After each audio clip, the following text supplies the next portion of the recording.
Salutare, dragi prieteni! Asta e primul meu videoclip și azi o să vă arăt o ascultare, un tutorial la o ascultare.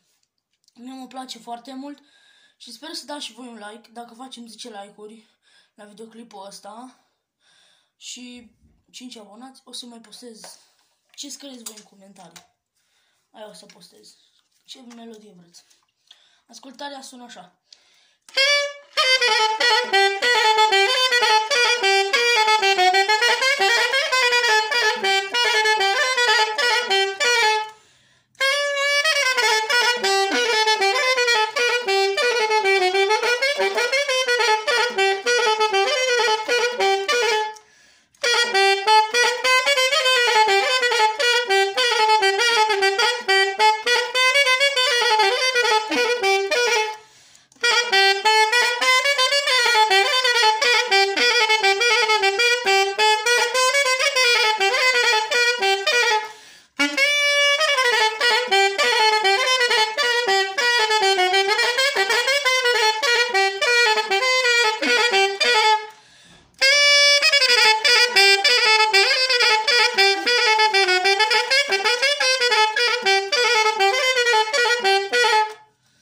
Așa sună ea.